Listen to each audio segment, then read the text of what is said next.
Hi friends, welcome to my channel. ఇప్పుడు మనము net designs అవి వేస్తూ ఉంటాం కదా. ఒకవేళ సడన్గా మనము ఏదో పనిలో ఉంటామనుకోండి, నెట్ కనుక చిరిగిపోయింది అలాగే చిరిగిపోయింది. నాకు కూడా ఏం చేయాలో చూపిస్తాను మీకు, చూడండి. ఫస్ట్ టెన్షన్ పడకండి, కూల్గా ఉండండి.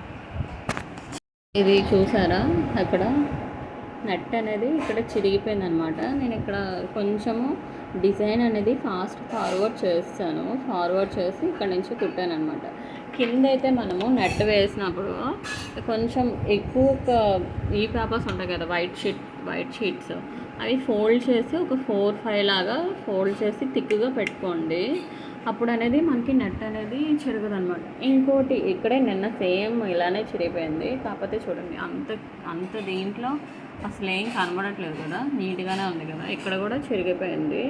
ఇక్కడ నేను ఏం చేశానంటే, ఈ షీట్ ఉంటుంది కదా, ఈ షీటే చిన్నది ఇలా చెంపేసి ఈ సైజ్ అంతా గమ్ పెట్టి అంటించేసుకొని, ఈ షీట్ గమ్ పెట్టి చిన్నది ఆ షేప్లోన అంటించేసుకొని ఇక్కడ అంటించుకొని ఈ డిజైన్ అంతా కుట్టేసేయండి. లాస్ట్లో ఇక్కడికి అప్పుడు స్టార్ట్ చేయండి అనమాట.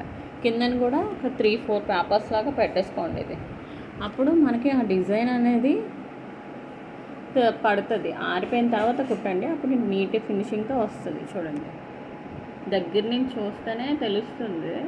ఇదంతా కవర్ చేస్తుంది అనమాట ఈ ఫ్లవర్ అనేది. దూరం నుంచి చూస్తే అసలు ఏం లేదు కదా, బాగానే ఉంది. అదనమాట టిప్, స్మాల్ టిప్. మీకు ఎవరికైనా యూజ్ అవుతుందని షేర్ చేస్తున్నాను. ప్లీజ్ సపోర్ట్ చేయండి అండ్ సబ్స్క్రైబ్ చేయండి ఫ్రెండ్స్. Okay friends, bye.